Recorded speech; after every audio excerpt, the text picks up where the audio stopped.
الحمد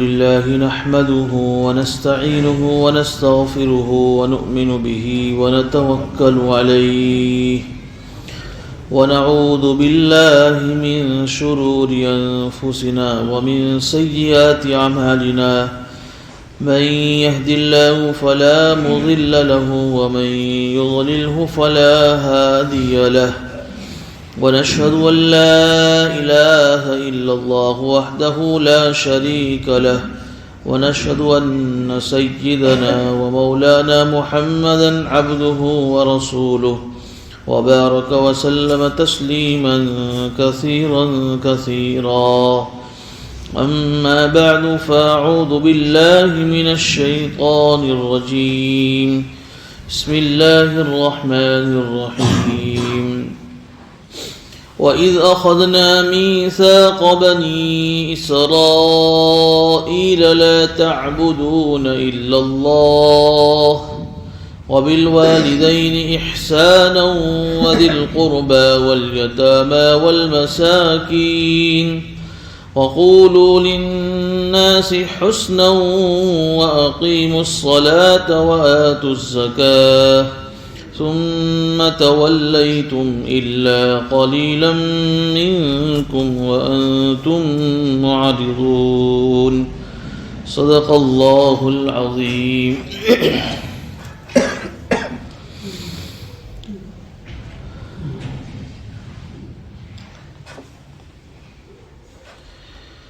پچھلے کئی ہفتوں سے سورہ بقرہ کی تفسیر کا سلسلہ جاری ہے. رکوع نمبر 10 کی آج تلاوت کی گئی ہے. اس رکوع کے اندر بھی اللہ رب العزت نے بنو اسرائیل کے متعلق ایک عہد کا ذکر کیا ہے.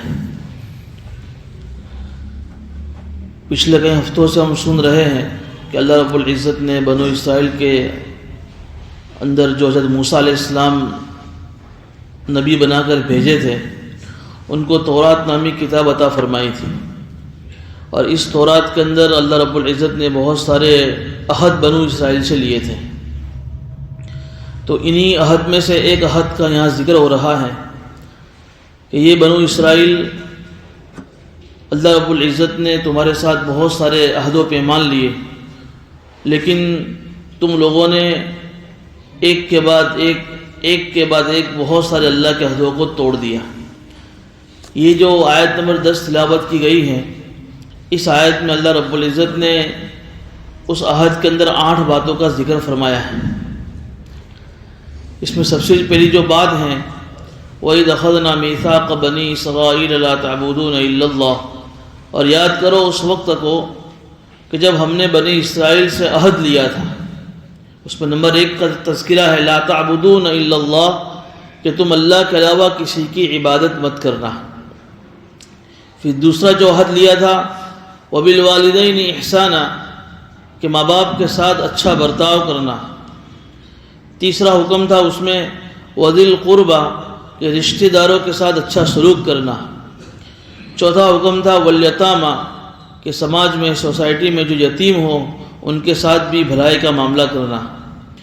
پانچواں حکم ہے وَالْمَسَاكِينَ، کہ جو مسکین ہو، لاچار ہو، کمزور ہو، اس کی مدد کرنا، اس کے ساتھ اچھا سلوک کرنا.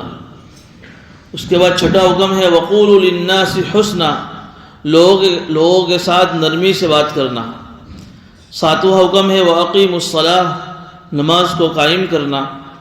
آٹھواں حکم ہے وَآتُوا الزَّكَاةَ، زکوٰۃ کو ادا کرنا. ان 8 حکم کو ذکر کرنے کے بعد اللہ تعالیٰ کی ارشاد فرماتے ہیں ثُمَّ تَوَلَّيْتُمْ إِلَّا قَلِيلًا مِّنكُمْ وَأَنْتُمْ مُعْرِضُونَ، کہ بنو اسرائیل کے اندر سے اکثر لوگوں نے ان اللہ کی 8 باتوں میں سے کسی بھی بات کو نہیں مانا. وَأَنْتُمْ إِلَّا قَلِيلًا مِّنكُمْ، مگر کچھ لوگ تھے ایسے کہ جو موسیٰ علیہ السلام کے اوپر جو تورات نازل ہوئی تھی اس پر پورا عمل کرتے تھے، لیکن ان میں جو اکثریت تھی، زیادہ تر جو لوگ تھے وہ ان باتوں کے اوپر عمل نہیں کرتے تھے. وَأَنْتُمْ مُعْرِضُونَ، اور ایسا نہیں تھا کہ وہ ان باتوں کو مانتے ہوں، بلکہ ان کو یہ باتیں پسند ہی نہیں تھی، اعراض کرتے تھے. یہ مضمون جو ہے ہم نے جب سورہ بنی اسرائیل کی جب تفسیر کی تھی اس وقت بھی رکوع نمبر 3 کے اندر اور رکوع نمبر 4 میں 2 رکوع میں تفصیل کے ساتھ تورات کے یہ سارے مضامین ہم نے بیان کیے تھے۔ وہاں اللہ رب العزت نے پوری ڈیٹیل کے ساتھ پوری تفصیل کے ساتھ یہ سارے حکم کی تفسیر بیان فرمائی تھی اور ہم نے اس وقت یہ سارے موضوع بیان کر دیے تھے۔ یہاں اللہ رب العزت نے ان سارے حکموں کو مختصر بیان کیا ہے۔ قرآن کا انداز ہے، کبھی قرآن کہیں جگہ تفصیل بیان کرتا ہے، کہیں کسی جگہ پر اختصار یعنی شارٹ باتیں بیان کرتا ہے۔ تو یہاں ان 8 باتوں کا ذکر کرنا مقصود ہو کر اللہ تعالیٰ یہ کہنا چاہ رہے ہیں کہ بنو اسرائیل قوم ایسی تھی کہ ان میں جو باتیں اللہ نے نازل فرمائی تھی تورات میں، یہ ایک بھی بات پر عمل کرنے والے نہیں تھے۔ حالانکہ یہ وہ باتیں ہیں کہ ہر شریعت میں ان باتوں کا اللہ نے لوگوں کو مکلف بنایا ہے۔ جیسے ہمارے قرآن کی جو کتاب ہے اس میں بھی سارے باتیں ہیں کہ اللہ کے علاوہ کسی کی عبادت مت کرو، ماں باپ کے ساتھ حسن سلوک کرو۔ اب اس کی پوری تفسیر سورہ اسراء میں اللہ نے وہاں بیان فرمائی تھی کہ ماں باپ کے ساتھ حسن سلوک کا مطلب کیا ہے۔ اما یبلغن، کہ ماں باپ میں سے کوئی ایک بوڑھا ہو جاوے تو ولا تقل لهما اف، ان کے سامنے اف مت کرو، ان کو جھڑکو مت، ان کے سامنے بدتمیزی سے بات مت کرو، ان کے سامنے زور سے بات مت کرو۔ ان کی مالی اعتبار سے بھی اگر ماں باپ کمزور ہے تو ان کی مدد کرو، ان کا سپورٹ کرو، ان کا ساتھ دو۔ ان کے مر جانے کے بعد ان کے لیے دعائے مغفرت کرو، ان کے لیے اصالہ ثواب کرو، ان کے لیے صدقہ جاریہ کرو، اور ان کے سامنے جو ہے اپنے آپ کو نرمی سے پیش آؤ۔ وخفض لهما، پوری تفصیل وہاں اللہ نے بیان فرمائی تھی۔ تو یہ سارے شریعت کے اندر یہ ہے کہ وبالوالدین احسانا، کہ ماں باپ کے ساتھ حسن سلوک کرو۔ ابھی ایک حدیث مجھے یاد آئی کہ قیامت کی نشانیوں میں سے ایک نشانی یہ ہوگی، اللہ تعالیٰ نے اللہ کے نبی صلی اللہ علیہ وسلم نے آج سے 1500 سال پہلے یہ نشانی بیان فرمائی تھی کہ قیامت سے پہلے یہ ہوگا کہ بیٹے کو ماں باپ کی بات اچھی نہیں لگے گی اور اپنے دوست کی بات اچھی لگے گی۔ دوست کہے گا تو اس کی بات کو مانے گا وہ، لیکن باپ بیٹے کو ابا کی بات سمجھ میں نہیں آتی، بیٹے کو ماں کی بات سمجھ میں نہیں آتی ہے۔ یہ قیامت کی نشانی ہے کہ دوست کی ہر بات کو خوشی خوشی قبول کرے گا اور ماں باپ کی بات کو اگنور کرے گا، یہ کہہ کر کہ جیسے میں گزشتہ بھی کہا تھا، پپا تم نے خبر نہ پڑے، ممی تم نے خبر نہ پڑے۔ یہ آ زمانوں 21ویں صدی نو زمانوں چھے تمہیں بہو پاشن نہ چھو، یہ کہہ کر ماں باپ کی بات کو ٹالنے کی کوشش کرے۔ ہاں شریعت ایک بات یہ لکھی ہے ہاں کہ ماں باپ اگر کوئی گناہ کا حکم کرتا ہے تو پھر وہاں ماں باپ کی بات نہیں مانیں گے شریعت کے سامنے۔ جیسے مثال کے طور پر بیٹا اتنا خود اپنا الگ سے اتنا کما رہا ہے کہ اس پر حج فرض ہے، لیکن ماں باپ کہتے نہیں پہلے تیرے بیٹی کی شادی کر پھر تو حج میں جانا۔ حالانکہ اگر حج فرض ہو جاوے تو اور بیٹا اگر اور یا بیٹی گھر میں بالغ ہو اور یہ کہہ کر ٹال دینا کہ جب تک ان کی شادی نہیں ہوگی تب تک میں حج نہیں کروں گا اور ماں باپ کی بات ایسی بات میں نہیں مانی جائے گی۔ تو شریعت کا کوئی ایسا حکم جس میں ماں باپ منع کرے تو پھر وہاں کراس ہو رہا ہو شریعت کے حکم سے، تو وہاں ماں باپ کی بات نہیں مانیں گے۔ لیکن جہاں شریعت کی کسی حکم سے کراس نہیں ہو رہا ہے، ایسی باتوں کے اندر بھی ماں باپ کی بات کو نہ ماننا یہ شریعت میں پسندیدہ نہیں ہے۔ گزشتہ بھی جب موسیٰ علیہ السلام کا واقعہ آیا تھا گائے والا، اس میں بھی میں نے آپ کو تفصیل سے واقعہ بتایا تھا کہ ماں باپ کی خدمت کرنے سے اللہ تعالیٰ دنیا کے اندر روزی میں برکت دیتے ہیں۔ جو یہ چاہتا ہے کہ میرے روزی میں خوب برکت ہو اس کو ماں باپ کی خدمت کرنی چاہیے، اور جو یہ چاہتا ہے کہ میرے علم میں برکت ہو اس کو اپنے استاد کی خدمت کرنی چاہیے۔ جو یہ چاہے کہ علم میں بھی برکت ہو اور روزی میں ہو اس کو ماں باپ کی بھی خدمت کرنی چاہیے اور اپنے استاد کی بھی خدمت کرنی چاہیے۔ بہرحال یہ ہر شریعت میں یہ حکم ہے۔ اس کے بعد فرمایا تھا تیسرا حکم وذی القربیٰ، رشتہ داروں کے ساتھ۔ تو ماں باپ کے بعد ماں باپ کے جتنے بھی رشتہ دار ہیں، محرم ہو غیر محرم ہو، بھائی ہے، چچا ہے، بھتیجا ہے، خالو، ماما، پھوپھی، جتنے بھی جو ہمارے رشتہ دار ہیں، یہ اگر کسی بھی اعتبار سے ہمارے رشتہ دار بنتے ہیں تو ایسا نہیں ہے کہ بھئی یہ ہمارے ماں باپ تھوڑی ہے، یہ جانے اور ان کے بیٹے جانے، میں کیوں اپنے چچا کی مدد کروں؟ کریں ان کے بیٹے، اللہ نے تمہیں مال دیا ہے تو تم اگر اپنے چچا کی مدد کر سکتے ہو تو کرو۔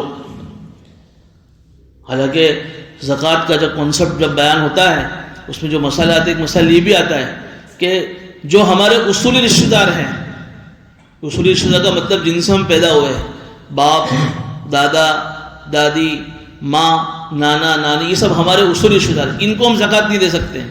جو ہمارے فروعی ہیں، جو ہم سے پیدا ہوئے، جو ہماری اولاد ہیں، بیٹا ہے، پوتا ہے، پوتی ہے، نواسا ہے، نواسی ہے، ان کو ہم زکوٰۃ نہیں دے سکتے ہیں۔ اور ادھر دوسرا ایک رشتہ دار ہے میاں اپنی بیوی کو اور بیوی اپنے میاں کو، ایک دوسرے کو آپس میں زکوٰۃ نہیں دے سکتے. اس کے علاوہ جتنے بھی رشتہ دار ہیں ان تمام کو ہم زکوٰۃ دے سکتے ہیں. کیوں شریعت نے یہاں یہ مسئلہ بیان کیا ہوا کہ بھئی رشتہ دار کو یہ مدد کرنا عام لوگوں کے مقابلے میں یہ ڈبل ثواب ہے. ایک تو زکوٰۃ اور صدقہ دے کر صدقے کا ثواب، اور دوسرا ان کے ساتھ حسن سلوک کا ثواب ملے گا. لیکن یہ رواج بھی ہمارے معاشرے سے ختم ہوتا جا رہا ہے. اب کہتے ہیں میں میرے بیٹے کی مدد کروں گا، باقی اس کے علاوہ میں کسی کی مدد نہیں کروں گا. میں کیوں کروں اپنے بھائی کی مدد؟ بیچارہ اپنا بھائی اتنا پریشان ہے، اپنا چچا اتنا پریشان ہے، اپنے پھوپھی اتنے پریشان ہیں، خالو اتنے، لیکن آدمی دیکھنے کو تیار نہیں ہے. یہ مناسب نہیں ہے. وذی القربیٰ، اپنے رشتہ داروں کے ساتھ حسن سلوک کرنا. والیتامی، اور جو ہمارے سماج میں جو یتیم ہیں، جو سماج میں سب سے کمزور کہلاتا ہے، جس سے سر کے اوپر اپنے باپ کا سایہ نہ ہو اور وہ نابالغ ہو، تو یہ سب سے سماج میں کمزور آدمی سمجھا جاتا ہے. ایک تو ہے نابالغ، چھوٹا ہے، اور اس میں بھی اس کا باپ نہیں ہے، اس کے سر پر کوئی ہاتھ پھیرنے والا نہیں ہے، تو اس کے ساتھ بھی اچھا سلوک کرنا چاہیے اور اس کو اس طریقے سے اس کی تربیت کرنی چاہیے کہ وہ بڑا ہو کر اپنے پیر پر کھڑا ہو سکے اور اپنے اعتبار سے اپنی زندگی گزار سکے. والمساکین، مسکین کہتے ہیں کہ ایک آدمی جو بیچارہ کما رہا ہے، اپنی حلال روزی کما رہا ہے، لیکن اس کے بچے زیادہ ہیں، گھر والے اس کے زیادہ ہیں، لیکن اس کی جو انکم ہے اس انکم سے اس کی اپنے بچوں کی، اپنے گھر والوں کی ضروریات پوری نہیں ہو سکتی ہے. کما رہا ہے 10,000 لیکن خرچہ اس کا 20,000 کا ہے. اگر سماج میں ایسے لوگ ہیں تو ان کی بھی مدد کرنی چاہیے، اس لیے کہ یہ ضرورت مند ہیں. ایک تو وہ ہے کہ جو ہمارے گھروں پر آتے ہیں، پیشہ ور فقیر ہیں، جنہوں نے اپنا دھندا بنا لیا ہے، ان کو تو ہم دے دیتے ہیں 100-200. یہ حالانکہ ان کی عادت ہم خراب کر رہے ہیں، ان کو تو دینا ہی نہیں چاہیے. ہاں جو ضرورت مند ہو اور جو زکوٰۃ کے لیے آیا حقیقت میں مستحق ہو اس کو دے سکتے ہیں. باقی بغیر کسی تحقیق کے ہم جو اپنے گھروں پر آئے ہوئے فقیروں کو دے رہے ہیں یہ مناسب نہیں. یہاں جس چیز کی بات چل رہی ہے، مسکین کا مطلب ہے محتاج، ضرورت مند، لیکن زبان سے کسی کو جا کر کہہ نہیں سکتا. یہ قرآن کریم کے اندر آپ کو سورہ 29 میں آیت ملے گی، والذین فی اموالہم حق للسائل والمحروم. سائل کہتے ہیں کہ جو سامنے سے مانگنا آئے، جیسے مدرسے والے آتے ہیں ہمارے پاس، تو یہ ان کا احسان ہے کہ آتے ہیں ہمارے پاس، تو ان کو بھی دینا چاہیے. جو یہ ان کے پاس پڑھنے والے جو بچے غریب ہوتے ہیں ان پر خرچ کرتے ہیں. یا اس طریقے سے ہمارے سماج میں، ہمارے سوسائٹی میں، ہمارے محلے میں کچھ لوگ ہیں جو بیچارے ہیں اور سامنے سے آتے ہیں اور ہمارے سامنے ان کی پوری کیفیت، یہ سائل ہیں، تو ان کا بھی تو حق ہے. لیکن والمحروم کہتے ہیں کہ ہے محتاج لیکن زبان سے کہہ نہیں سکتے ہیں شرم کے مارے. تو ایسے لوگوں بھی ہمارے مال میں حق ہیں، ان کو بھی تلاش کر کر کے دینا چاہیے. اب ہوتا کیا ہے کہ میری زکوٰۃ تو فلاں علاقوں میں جا رہی ہے، لیکن میرا اپنے پڑوس میں رہنے والا، میری سوسائٹی میں رہنے والا بیچارہ محتاج، ہم کو اس کی خبر ہی نہیں. کتنی شرم کی بات ہے کہ میری زکوٰۃ کہاں جا رہی ہے. آدمی فخر سے کرتا ہے کہ فلاں مدرسے میں میرے اتنے ہزار جا رہے ہیں، فلاں میں اتنے جا رہے ہیں، فلاں میں اتنے جا رہے ہیں، فلاں علاقے میں اتنے جا رہے ہیں. حالانکہ شریعت نے مسئلہ یہ بھی لکھا ہے کہ سب سے پہلے زکوٰۃ اپنے رشتہ داروں میں تقسیم کرو، پھر بچ جاوے، پھر محلے میں تقسیم کرو، پھر بچ جاؤ شہر میں، شہر سے بچ جاؤ پھر باہر بھیجو. باہر تو خوب جا رہی ہے اور یہاں لوگ کورے بیٹھے ہیں. یہ مناسب نہیں ہے. پہلے اپنے رشتہ دار، اپنے علاقے والے، محلے والے، سوسائٹی والے، ان کا حق بنتا ہے، پھر تم باہر بھیجو. یہ تو یہ والمساکین، ان کی بھی مدد کرنا یہ بھی ایک شرعی اعتبار سے ہماری اخلاقی ذمہ داری ہے. وقولوا للناس حسنا، ایک اور حکم دیا تھا کہ لوگوں کے ساتھ اچھائی کا، نرمی کا معاملہ کرو. دیکھو یہاں للمسلمین نہیں کہا ہے کہ مسلمانوں کے ساتھ نرمی سے بات کرو. قرآن کہہ رہا للناس کے اندر پوری انسانیت آ گئی. دھرم کوئی بھی ہو اس کا، مسلم ہو، غیر مسلم ہو، کسی بھی فرقے سے تعلق ہونے والا ہو، لیکن جب ہماری ان سے گفتگو ہو، دین کی کوئی بات ہو، تو بات کا انداز نرمی والا ہونا چاہیے. سامنے والا کتنا بھی بڑا بھاری مجرم ہو، ریڑھا گنہگار کیوں نہ ہو، تو اس کے اس گناہ سے نفرت ہمارے دل میں ہونی چاہیے، لیکن اس گنہگار کی نفرت ہمارے دل میں نہ ہو. لوگ گناہ کی وجہ سے اس گنہگار سے اتنی نفرت کرتے ہیں کہ اس سے بات کرنے کو بھی تیار نہیں ہوتے. نکل جائے ایسے، بات ہی نہیں کرنی مجھے تو اس سے. یہ انداز قرآن منع کر رہا ہے. بھائی وہ گنہگار ہیں تو اس کے اس گناہ سے نفرت کرو، اس گنہگار سے کیوں نفرت کرتے ہو؟ تو قرآن کہہ رہا ہے کہ بھائی تمہاری بات اگر کتنی بھی اچھی ہوگی لیکن اس بات میں نرمی نہیں ہوگی تو تمہاری بات کا اثر نہیں ہوگا۔ علماء نے 3 باتیں لکھی ہیں، کسی کو اگر نصیحت کرنی ہے، کسی کو سمجھانا ہے، کسی کی اصلاح کرنی ہے تو 3 باتیں ضروری ہے۔ حق بات ہو، غلط بات نہ ہو، حق طریقہ ہو اور حق نیت ہو، اچھی نیت کے ساتھ اچھی طریقے سے اور اچھی بات اگر ہمارے پاس ہے تو ہم کسی کو نصیحت کریں، ورنہ ہم کو نصیحت کرنے کا کسی کو کوئی حق نہیں ہے۔ جب موسیٰ علیہ السلام کو اللہ کس کے پاس بھیج رہے؟ فرعون کے پاس، جس نے خدائی کا دعویٰ کیا، کیا کہا کہ بھئی وَقُولَ لَهُ قَوْلًا لَيِّنًا، نرمی سے بات کرنا موسیٰ، کہیں ایسا نہ ہو کہ تو موسیٰ علیہ السلام جلالی تھے کہ تمہاری جلالی اور تمہاری سختی کا اثر فرعون کو ہو اور تمہاری بات کو نہ سنے۔ خود اللہ کے نبی صلی اللہ علیہ وسلم کے متعلق قرآن میں آیا فَبِمَا رَحْمَةٍ مِّنَ اللَّهِ لِنْتَ لَهُمْ، کہ اللہ کے فضل سے آپ کے اندر، آپ کے سباؤ میں نرمی ہے۔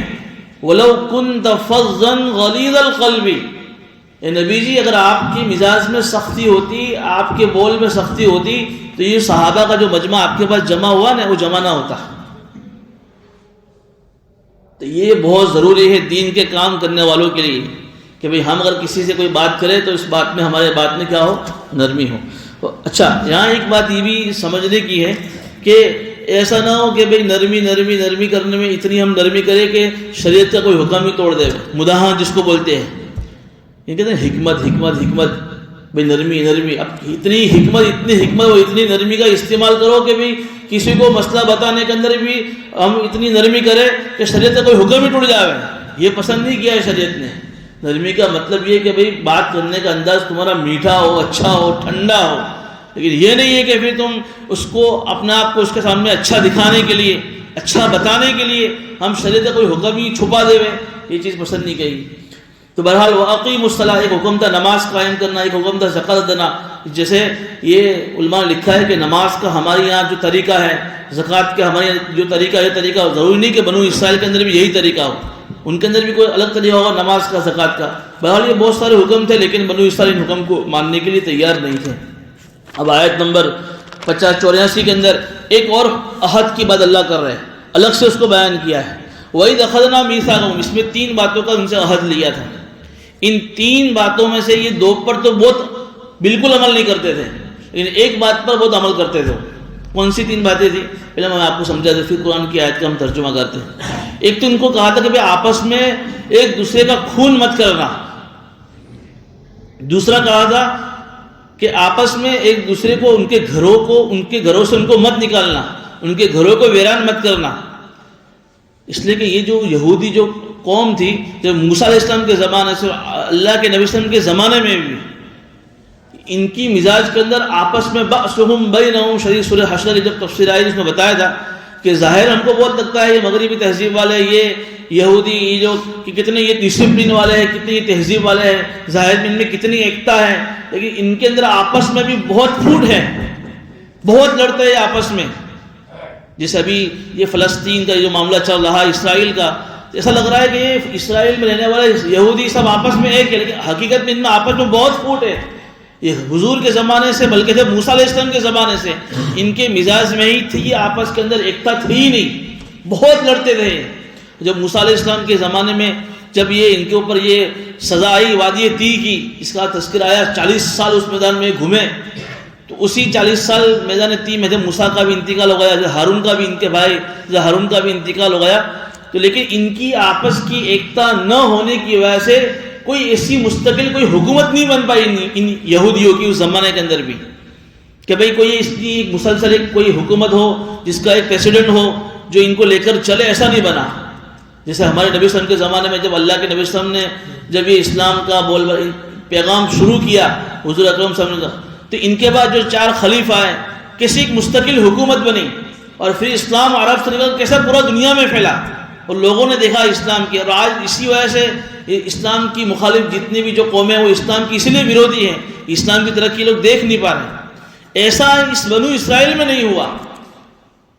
ان کے جو 12 قبیلے تھے، انہوں نے ایسا نہیں کہ ہم 12 قبیلے آپس میں گٹھ بندھن کر ہم اپنے 12 قبیلوں پر ایک پریسیڈنٹ بنا دے ہوئے، ایک پرمکھ بنا دے ہوئے، جو ہمارے سارے 12 قبیلے، جو تقریباً اس زمانے میں 6 لاکھ سے زیادہ تھے 12 قبیلہ کے افراد، کتنی بڑی ایک پورا ایک مطلب ایک ملک ان کا بن سکتا تھا، ایک اچھی حکومت ان کی بن سکتی تھی، لیکن یہ آپس میں ملنے کو تیار ہی نہیں تھے۔ تو یہ جو 12 قبیلے تھے آپس میں، ان کی ہر ایک کی اپنی چھوٹی چھوٹی حکومتیں تھیں، تو یہ آپس میں ایک دوسرے قبیلے والوں سے لڑتے ہی رہتے تھے۔ اب تورات میں ان سے یہ اللہ نے حد لیا تھا اس زمانے میں، تورات جب نازل ہوئی تھی موسیٰ علیہ السلام پر، کہ بھئی ایک دوسرے کا خون مت کرنا۔ دیکھیں یہاں پر جو اللہ نے تعبیر جو استعمال فرمائی، لا تسفکون دماءکم، اپنا خون مت کرنا۔ اپنے خون کرنے کا مطلب کیا ہے کہ اپنے بھائی کا خون مت کرنا، اس لیے کہ المسلم وخل مسلم، کوئی مسلمان آپس میں بھائی بھائی ہیں، اگر کوئی مسلمان کسی دوسرے مسلمان کا مرڈر کرے گا تو گویا کہ اس نے اپنا ہی خون کیا ہے۔ جیسے ایک موقع حضور نے فرمایا کہ اپنے ماں باپ کو گالی مت بولو، اب کوئی بیٹا ہے جو اپنے ماں باپ کو گالی بولے گا، تو یہاں حضور کا کہنے کا مقصد ہے کہ تم کسی کے ماں باپ کو گالی بولو گے تو پھر وہ تمہارے ماں باپ کو گالی بولے گا، تو کیا ہوا کہ تم نے ہی اپنے ماں باپ کو گالی بولی۔ تو یہاں بھی وہی استعمال ہے، یہ وہی تعبیر استعمال فرمائی، لا تسفکون دماءکم، کہ تم اپنا خون مت کرنا، نہ آپس میں لڑنا مت۔ لیکن یہ 12 قبیلے والے آپس میں ایک دوسرے سے لڑتے رہتے تھے اور اس میں ایک دوسرے کا مرڈر کرتے تھے، خون کرتے تھے۔ اور پھر اس میں کیا ہوتا تھا کہ جب لڑائی ہوتی تھی تو لڑائی کے اندر جب کوئی قبیلہ جیتتا تھا تو جس قبیلے پر ان کا قبضہ ہوا ہے، ان قبیلے والوں کو ان کے گھروں سے نکال دیتے تھے، ان کے گھروں پر قبضہ، کبھی ان کے گھروں کو توڑ دیتے تھے۔ اللہ نے وہ بھی منع فرمایا تھا کہ تم میں سے کوئی کسی کو ان کے گھر سے مت نکالے، سب آپس میں یہودی اسرائیلی آپس میں بھائی بھائی ہیں۔ لیکن ان کا ان 2 حکم پر عمل نہیں تھا۔ تیسرا ہی حکم جو تھا اللہ کا کہ جب تمہاری آپس میں جب لڑائی ہو اور تم میں سے کوئی قبیلہ والا کسی قبیلے والے کو قیدی بنا کر لے آوے تو تم اپنے بھائی کو جو قیدی ہیں پیسے دے کر اس کی چھڑانے میں اس کی مدد کرنا۔ یہ تیسرے حکم پر ان کا بہت عمل تھا، لڑتے آپس میں، خون کرتے، ایک دوسرے کا مرڈر کرتے، آپس کے اندر ایک دوسرے کو گھروں سے نکالتے۔ لیکن پھر وہی جب قیدی بن کر اپنا بھائی کسی دوسرے قبیلے کے وہاں جاتا تو پیسے دے کر اس کو چھڑاتے اور پھر ان سے کہتے کہ بھائی تم ایسا کیوں کرتے ہو؟ تو کہ بھائی ہمارا بھائی ہے، مدد کرنے کی جوابداری ہماری ہے، تو پھر تم وہ 2 پہلے جو حکم ہے اس پر عمل کیوں نہیں کرتے ہو؟ تو کہا اس میں تو ہماری اپنی انا کی بات ہے، چونکہ وہ حکم پسند نہیں ہے ان کو۔ آدمی کسی سے لڑتا کیوں ہے؟ اپنی بھڑاس نکالنے کے لیے، اپنی انا کے لیے، اپنے آپ کو اچھا دکھانے کے لیے۔ تو اللہ کا یہ حکم ہمیں پسند نہیں ہے۔ اللہ تعالیٰ ان کی صحت کو یہاں بیان کرے کہ یہ لوگ ایسے تھے کہ اپنی من مانی اور اپنی مرضی کے مطابق تورات کے اوپر عمل کرتے تھے۔ اللہ کا حکم جو تورات میں تھا، جو ان کی مرضی کے مطابق ہوتا اس پر تو عمل کرتے، جیسے وہ فدیہ والا عمل کہ فدیہ دے کر کسی قیدی کو چھڑانا ان کو بہت پسند تھا کہ ہاں ہمارا بھائی کوئی قیدی نہیں ہونا چاہیے۔ آپس میں جمع ہو کر پیسے بھیگی کر کے بھی اپنے کسی بھائی قیدی کو بھی چھڑاتے تھے۔ لیکن اللہ کے جو 2 حکم تھے، آپس میں خون خرابہ مت کرنا، ایک دوسرے گھروں سے مت نکالنا، یہ ان کی پسندیدہ ان کا حکم نہیں، تو یہ اس پر عمل نہیں کرتے تھے۔ خود حضور کے زمانے میں بھی ایسا ہوا۔ حضور کے زمانے میں اللہ کے نبی صلی اللہ علیہ وسلم ابھی مدینہ منورہ ہجرت کر نہیں آئے تھے، تو اس وقت مدینہ کی جو اوریجنل باشندے تھے، وہاں کے جو لوگ تھے، ناگرک تھے، اوس اور خزرج تھے، وہ 2 قبیلے تھے، اوس اور خزرج جو مشرک تھے، اور مدینہ کے اطراف میں جو یہودی رہتے تھے، بنو قریظہ، بنو نذیر، تو یہ اوس و خزرج کی بھی بہت پرانی لڑائیاں ہیں، جنگ بعاث جو بہت تفصیلی واقعات ہیں، یہ لوگ بھی آپس میں لڑتے بہت تھے، مدینہ کے یہ لوگ اوس و خزرج بھی۔ تو یہ جب لڑتے تھے تو مدینہ کے اطراف میں جو یہودی تھے، اس میں جو ان کے قبیلے بنو نذیر اور بنو قریظہ فیمس ان کی فیملیاں تھیں، تو ان میں سے جو بنو نذیر تھے وہ خزرج کا ساتھ دیتے تھے، اور بنو قریظہ جو تھے وہ اوس کا بھی فیملی کا ساتھ دیتے تھے۔ اب جب یہ اوس خزرج کی آپس میں لڑائی ہوتی تو وہ بھی ان کی مدد کرتے ہیں، تو ان کی مدد کرنے میں آپس میں یہودی میں لڑائی ہوتی تھی، وہاں بھی یہ ہوتا تھا، ایک دوسرے کا خون، ایک دوسرے کو گھروں سے نکالنا۔ پھر وہاں بھی یہ ہوتا کہ جب کوئی قیدی بن کر آتا تو اپنے مسلمان بھائی کو قیدی ہوتا اس کو چھڑا دیتے ہیں۔ اللہ یہاں اسی کا تذکرہ کر رہے ہیں، وَإِذْ أَخَذْنَا مِيثَاقَكُمْ لَا تَسْفِكُونَ دِمَاءَكُمْ، اور یاد کرو اس عہد کو جو ہم نے تم سے لیا تھا کہ تم آپس میں ایک دوسرے کا قتل مت کرنا، وَلَا تُخْرِجُونَ أَنفُسَكُم مِّن دِيَارِكُمْ، اپنے گھروں سے اپنے بھائیوں کو مت نکالنا، ثُمَّ أَقْرَرْتُمْ وَأَنْتُمْ تَشْهَدُونَ، اور تم نے خود اس کا اقرار کیا تھا کہ ہاں تورات میں اللہ نے ہم سے عہد لیا تھا، لیکن ثم انتم، تم ہی تو ہو کہ تقتلون انفسکم، اپنے بھائی کو قتل کرتے تھے، وتخرجون فریقا منکم من دیارہم، تم میں سے ایک گروہ اپنے بھائیوں کو اپنے گھروں سے نکالتا تھا، تظاہرون علیہم بالاثم والعدوان، اور گناہ کر کے اور دوسروں پر زیادتی کر کے اپنے مخالف پارٹیوں کی تم ایک دوسرے کی مدد کرتے تھے، جیسے بنو نذیر جو ہے وہ خزرج والوں کی مدد کرتے تھے، اور بنو قریظہ جو اوس والوں کی مدد کرتے تھے، وَإِن يَأْتُوكُمْ أُسَارَىٰ تُفَادُوهُمْ، اور تم میں سے کوئی قیدی بن کر آتا تھا تو تم فدیہ دے کر اس کو چھڑا دیتے تھے، حالانکہ وَهُوَ مُحَرَّمٌ عَلَيْكُمْ إِخْرَاجُهُمْ، تمہیں یہ بھی معلوم تھا کہ تمہارے اوپر تمہارے بھائی کو نکلنا، بھائیوں کو اپنے گھروں سے نکلنا حرام ہے، تم کو وہ حکم یاد نہیں رہا، یہ حکم تم کو یاد رہا۔ اللہ آگے کہہ رہے اَفَتُؤْمِنُونَ بِبَعْضِ الْكِتَابِ وَتَكْفُرُونَ بِبَعْضٍ، کیا تم اللہ کی کتاب کے کچھ حصے پر ایمان لاتے ہو اور کچھ حصے کا تم کفر کرتے ہو؟ یعنی تم کو جو اللہ کا حکم پسند ہے تم اس پر ایمان لاتے ہو، اور جو تم کو اللہ کا حکم پسند نہیں تم اس کا انکار کرتے ہو۔ یہاں دیکھیے اللہ کے کسی حکم پر عمل نہ کرنے کو کفر سے تعبیر کیا ہے، وَتَكْفُرُونَ بِبَعْضٍ، کہ اللہ کے کسی حکم پر تم ایمان لاتے ہو اور اللہ کے کسی حکم پر تم کفر کرتے ہو، حالانکہ ہماری شریعت کا بھی یہ مسئلہ ہے، ان کی شریعت کا بھی یہ مسئلہ تھا کہ اللہ کا کوئی حکم آدمی اگر جان بوجھ کر چھوڑتا ہے، اس کو حرام سمجھ کر چھوڑتا ہے تو آدمی کافر نہیں ہوتا ہے۔ جیسے مثال کے طور پر ایک آدمی نماز نہیں پڑھ رہا ہے، اس کو معلوم ہے کہ نماز میرے اوپر فرض ہے لیکن وہ سستی میں نماز نہیں پڑھ رہا ہے، تو وہ آدمی نماز نہ پڑھنے کی وجہ سے کافر نہیں ہوتا ہے۔ لیکن پھر بھی شریعت میں آپ کو حدیث میں سنا ہو، اس میں من ترک الصلاۃ متعمدا فقد کفر، کہ جو آدمی جان بوجھ کر نماز چھوڑ دے بلا کسی عذر کے، جان بوجھ کر نماز چھوڑ دے، قرآن حدیث میں حضور کیا فرماتے ہیں کہ وہ آدمی کافر ہو گیا۔ یہاں جو تعبیر جو استعمال فرمائی ہے، جو کفر کا جو لفظ آیا ہے، یہ علماء کرام فرماتے ہیں کہ یہ نماز کا چھوڑنا اتنا بھینکر گناہ ہے، اس گناہ کو بتلانے کے لیے اللہ نبی نے اس کو کفر سے تعبیر کیا ہے۔ ایسی تعبیر یہاں قرآن میں استعمال ہوئی کہ یہ لوگ اللہ کے کسی حکم پر عمل نہ کر کافر نہیں ہوئے، لیکن ان کا اللہ کے حکم پر عمل نہ کرنا یہ اتنا بھینکر گناہ ہے کہ یہ لوگ کفر کرنے والے ہیں۔ سمجھ رہے کہ نہیں سمجھ رہے؟ جب تک آدمی کسی اللہ کے حرام کو حرام سمجھ رہا ہے یا کسی اللہ کے حلال کو حلال سمجھ رہا ہے وہ آدمی کافر نہیں ہوتا ہے۔ ہاں یوں سمجھے کہ بھئی یہ کیا ہے نماز، میں نماز کو نہیں مانتا ہوں، تو یہ سمجھو کہ آدمی کافر ہو گیا، چونکہ اللہ کے کسی حلال کسی فرض کو اس نے اس کا انکار کر دیا تو وہ آدمی اسلام سے نکل جائے گا۔ لیکن وہ نماز کو فرض مانتے ہوئے نماز نہیں پڑھ رہا ہے، سستی کی وجہ سے وہ آدمی کافر نہیں ہوگا۔ اب یہاں پر علماء کرام نے بات یہ بھی لکھی کہ یہ بنو اسرائیل کے عہد ہمیں کیوں سنایا جا رہا ہے؟ کیا یہ بات ہمارے مسلمانوں پر لاگو نہیں ہو رہی؟ کہ ہمارے پاس جو شریعت ہے، ہمارے پاس جو قرآن ہے، کیا اس قرآن کے 100% احکام پر ہمارا عمل ہے؟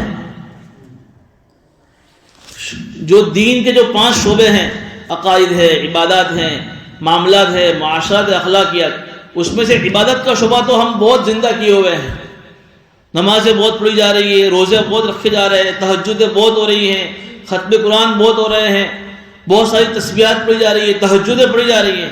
اس پر یہ چونکہ کچھ سمجھ میں آتا ہے اللہ کا حکم، اس لیے آدمی اس کو تو خوب کر رہا ہے، لیکن مسلمانوں کے معاملات دیکھو تو، مسلمانوں کے کاروبار دیکھو، مسلمانوں کا آپس کا لین دین دیکھو، مسلمانوں کی آپس کی معاشرت دیکھو، بالکل چوپٹ۔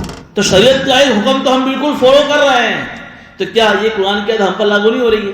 افتؤمنون ببعض الکتاب، کہ کیا تم قرآن کی کچھ باتوں پر تو تم عمل کر رہے ہو، ایمان لا رہے ہو، وتکفرون ببعض، لیکن جو معاملات کی لائن کا جو دین ہے، معاشرت کی لائن کا جو دین ہے، تم نے اس کو بالکل چوپٹ کر دیا ہے، تو کیا تم اس کا انکار نہیں کر رہے ہو؟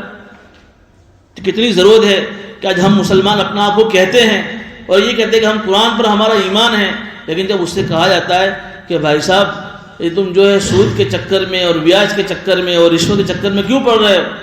کہ یہ تو کرنا ہی پڑتا ہے، کاروبار کرنے کے لیے سود تو لینا ہی پڑتا ہے، رشوت تو دینی پڑتی ہے، لینی پڑتی ہے، تبھی تو ہم مارکیٹ میں چل پائیں گے، ورنہ مارکیٹ میں کب سے ختم ہو جائیں گے۔ یہ الفاظ، یہ ٹون بڑے خطرناک ٹون ہے یہ، تو جس کو قرآن نے حرام کیا ہے اور تم جو ہے اس لیے اس کو کر رہے ہو کہ تمہیں وہ اللہ کا حکم سمجھ میں نہیں آ رہا ہے کہ بھائی صاحب کرنا پڑتا ہے، مولوی صاحب یہ تو کرنا پڑتا ہے، یہ ٹون اچھا نہیں ہے۔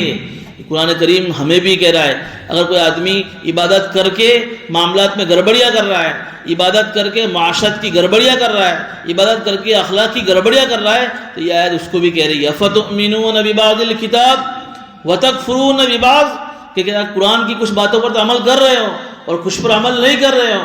فما جزاء من يفعل ذلك منكم الا خزي في الحیاۃ الدنیا، اللہ نے ان یہودیوں کی سزا دنیا میں کیا بیان فرمائی کہ پھر اس شخص کی سزا کیا ہو سکتی ہے تم میں سے جو یہ کام کرے سوائے دنیا میں رسوائی کے۔ چنانچہ اللہ کے نبی صلی اللہ علیہ وسلم کے زمانے میں جتنے جو بنو قریظہ تھے یہ بھی رسوا ہو کر اپنے شہر سے نکالے گئے، بنو نذیر بھی نکالے گئے، بنو قینقاع کا جو ایک قبیلہ وہ بھی نکالا گیا۔ دنیا کے اندر اللہ تعالیٰ نے ان کے اوپر رسوائی ڈال دی، تو کیا یہ رسوائی مسلمانوں پر نہیں ہے؟ جو رسوائی یہودیوں پر آئی تھی جن وجوہات کی وجہ سے، قرآن تورات کے بعض احکام پر عمل کر کے اور بعض پر عمل نہ کر کے، آج مسلمان بھی قرآن کے بعض احکام پر عمل کر کے اور بعض احکام پر عمل نہ کر کے، وہ کیا رسوائی مسلمانوں پر نہیں ہے؟ پوری دنیا میں مسلمان کتنے 100 کروڑ 125 کروڑ سے زیادہ مسلمان ہیں، لیکن دیکھیے پوری دنیا میں مسلمان ذلیل ہیں، پوری دنیا میں مسلمان رسوا ہیں، نہ بین الاقوامی، نہ انٹرنیشنل لیول پر، نہ نیشنل لیول پر ہماری کہیں بھی کوئی ہماری بات نہیں سنی جا رہی۔ ٹھیک ہے، مسلمانوں کے پاس مال کی کمی ہے، ارے تیل کے ذخائر کس کے پاس ہیں؟ ہمارے پاس ہیں۔ بڑی بڑی انڈسٹریاں کس کے پاس ہے؟ مسلمانوں کے پاس ہے۔ خوب مال ہے، مسلمان بھی خوب زیادہ تعداد میں ہیں، لیکن رسوائی کیوں ہو رہی ہے کہ شریعت کے اوپر 100% مسلمانوں کا عمل نہیں۔ عبادات کی لائن سے ہم بالکل دیندار اپنے آپ کو سمجھ رہے ہیں، لیکن معاملات معاشرت ہماری اتنی چوپٹ ہے کہ وہاں ہم بالکل شریعت کے مطابق عمل نہیں کر رہے، اس لیے مسلمان رسوا ہو رہا ہے۔ فما جزاء من يفعل ذلك منكم، کہ اس آدمی کی سزا اس کے علاوہ اور کیا ہو سکتی ہے کہ اللہ اس کو دنیا میں رسوا کرے گا، اور قیامت میں کیا ہوگا؟ وَيَوْمَ الْقِيَامَةِ يُرَدُّونَ إِلَىٰ أَشَدِّ الْعَذَابِ، اور قیامت میں اللہ تعالیٰ ان کو سخت عذاب میں مبتلا کریں گے۔ وَمَا اللَّهُ بِغَافِلٍ عَمَّا تَعْمَلُونَ، اور اللہ تمہارے اعمال سے اور تمہاری ان باتوں سے اللہ بے خبر نہیں ہے۔ دنیا میں تم کسی کو کتنا بھی کہہ دو کہ میں پکا مسلمان ہوں، میں پکا یہ ہوں، لیکن تم کیا دھندے کرتے ہو اللہ کو سب خبر ہے۔ وَمَا اللَّهُ بِغَافِلٍ عَمَّا تَعْمَلُونَ، اللہ سے تم کوئی چیز چھپا نہیں سکتے ہو۔ أُولَٰئِكَ الَّذِينَ اشْتَرَوُا الْحَيَاةَ الدُّنْيَا بِالْآخِرَةِ، اللہ یہ کہہ رہے ہیں کہ ایسا ہی کیوں ہو رہا ہے، یہ یہودی ایسا کیوں کر رہے ہیں، یہ مسلمان ایسا کیوں کر رہے ہیں؟ اللہ کہہ رہے ہیں کہ انہوں نے آخرت کے مقابلے میں دنیا کی زندگی خرید لی ہے۔ دو زندگی ہے، مرنے سے پہلے کی زندگی کی جس کو ہم دنیا کہتے ہیں، اور مرنے کے بعد کی زندگی جس کو ہم آخرت کہتے ہیں۔ ان کو آخرت پسند نہیں ہے، ان کو یہ دنیا پسند ہے، تو انہوں نے آخرت کے مقابلے میں دنیا کی زندگی کو خرید لیا ہے۔ ان کو یہاں مزے کرنے ہیں، ان کو یہاں جلسے کرنے ہیں، آخرت میں کچھ نہیں کرنا ہے، اس لیے انہوں نے یہ حرکتیں کی ہیں۔ اللہ کہہ رہے ہیں فَلَا يُخَفَّفُ عَنْهُمُ الْعَذَابُ وَلَا هُمْ يُنصَرُونَ، اللہ تعالیٰ جب یہ آخرت میں آئیں گے نہ ان سے عذاب کو ہلکا کیا جائے گا، نہ ان کی کسی طریقے سے ان کی مدد کی جائے گی۔ بہرحال اس آیت میں زبردست ہمارے لیے سبق یہ ہے کہ ہم ایک تو جو ظاہری اعتبار سے اپنے آپ کو مسلمان کہتے ہیں، لیکن اگر دین کے سارے شعبے ہماری زندگی میں نہیں ہیں تو پھر قرآن کریم کی اس آیت کے مصداق ہم بھی ہو رہے ہیں۔ اس لیے اللہ کا کوئی بھی حکم ہمیں پسند ہو کہ نہ ہو، ہمیں اس حکم کو ماننا چاہیے، ہمیں اس کی تعویل سمجھ میں آ رہی نہ آ رہی ہو، اس کی حکمت سمجھ میں آ رہی نہ آ رہی ہو، اللہ کا حکم ہے، ہمیں اس کو ماننا چاہیے۔ تو یہ جو معاملات کی جو گڑبڑیاں ہے، معاشرت کی جو گڑبڑیاں ہیں، اس کا لائن کا دین بھی ہمیں سیکھنا چاہیے۔ جب عمر فاروق کے زمانے میں کوئی مسلمان کوئی کاروبار کوئی دھندا شروع کرتا تو اس کو جا کر پوچھتے کہ تو نے اس کی لائن کا دین سیکھا ہے؟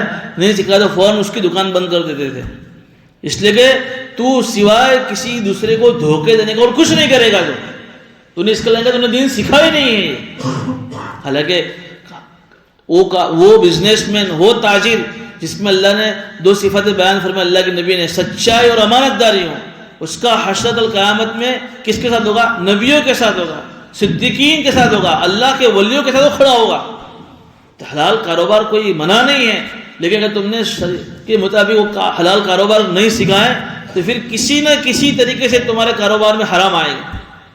اب تو علماء کہتے ہیں کہ 90% 90% سے زیادہ کاروبار کرنے والے جو لوگ ہیں ان میں یا تو جان بوجھ کر یا بھولے سے ان کے کاروبار میں شک شبہ آ رہا ہے۔ دو چیزیں ہیں، کلو من طیبات، ایک تو حلال اور ایک پاکیزہ۔ حلال تو آ رہا ہے لیکن وہ پاکیزہ نہیں آ رہا ہے ہمارے پاس، اس طرح کاروبار میں جھوٹ بولا جا رہا ہے، دھوکہ دیا جا رہا ہے، ناپ تول میں کمی ہو رہی ہے، کاروبار میں سود دیا جا رہا ہے، کاروبار کے اندر جو ہے خیانت کی جا رہی ہے۔ یہ ساری چیزیں اگر ہو رہی ہیں، اب کتنا بھی بڑا کاروبار حلال ہو لیکن وہ پاکیزہ نہیں ہے۔ جب پاکیزہ نہیں ہے تو پھر جب پاکیزہ نہیں ہے تو کیا ہوگا؟ اس کے اثرات آدمی کی بدن پر، عبادت پر پڑتے ہیں، پھر نہ قرآن پڑھنے میں جی لگ رہا ہے، نہ عبادتوں میں جی لگ رہا ہے۔ اور جس کا کاروبار ہی حرام ہے پھر وہ عمرے پر عمرے کرے، حج پر حج کرے، اور پھر کتنے سارے مدرسوں میں پیسے لکھا ہوئے لیکن وہ حرام سے ہو رہا ہے تو کیا فائدہ؟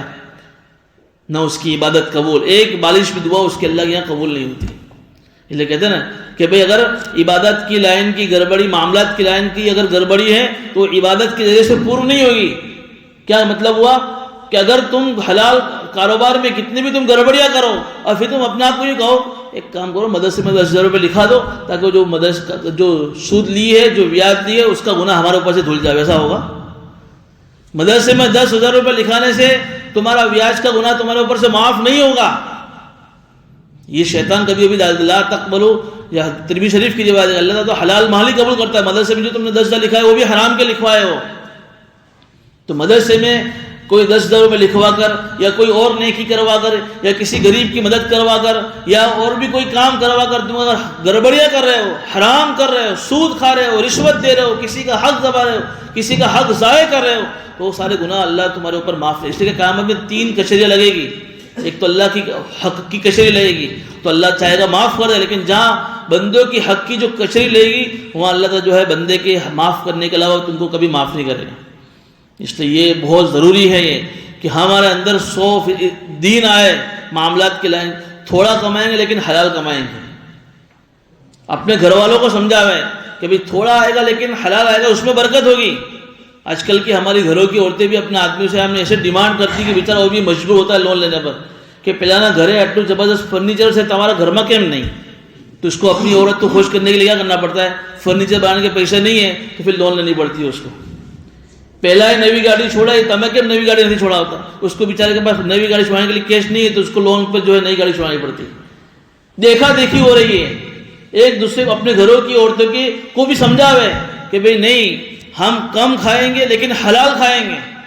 وہ بات اکثر میں کہتا ہوں، اس کے پہلے میں نے کہی تھی. ایک صحابی اپنے گھر سے کمانے کے لیے جا رہے ہیں لیکن کوئی مزدوری کا کام نہیں مل رہا ہے تو پورے دن بھر تلاش کرنے کے بعد بغیر کچھ لیے گھر واپس آئے. بیوی نے پوچھا کیا ہوا؟ کہ کوئی حلال دھندا ملا نہیں تو کچھ آیا نہیں. کوئی بات نہیں، دونوں بھوکے سو گئے. دوسرا دن ہوا کہ بیوی نے کہا کہ بھئی کوئی بات نہیں، جائیے اللہ تمہاری روزی میں برکت دے. گئے دوسرے دن بھی کوئی حلال کاروبار نہیں ملا. دوسرے دن بھی واپس آئے، بھوکے سو گئے. تیسرے دن بھی ایسا ہوا. 3 دن مسلسل وہ صحابی مارکیٹ میں جا رہا ہے لیکن کوئی دھندا نہیں مل رہا ہے، کوئی مزدوری کا کام نہیں مل رہا ہے اور بغیر کچھ کمائے واپس آ رہے ہیں. جب چوتھا دن ہوا تو معمول کے مطابق اپنی بیوی اپنے شوہر کو روانہ کرنے کے لیے گھر سے باہر آئی اور نکل بھی گئے. ان کو بلایا واپس کہ ادھر آؤ، ایک بات تم سے کہنی ہے. کہ کیا ہوا؟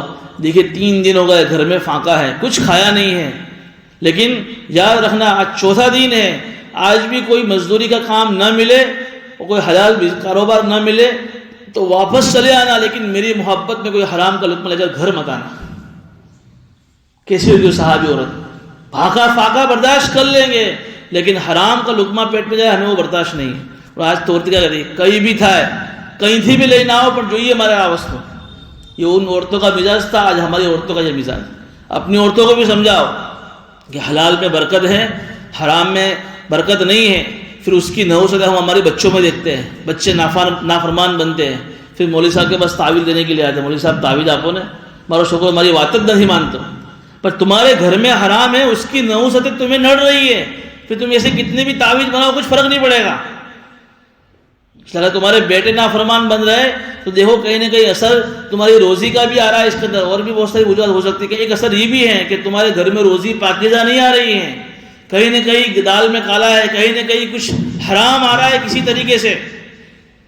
اس لیے اپنا کوئی بھی بزنس ہو، اپنا کوئی بھی دھندا ہو، اپنا کوئی بھی کاروبار ہو، اپنے مزاج کے یعنی اپنے شوہر سے یا اپنے کسی بھی عالم سے اس کا مسئلہ پوچھو.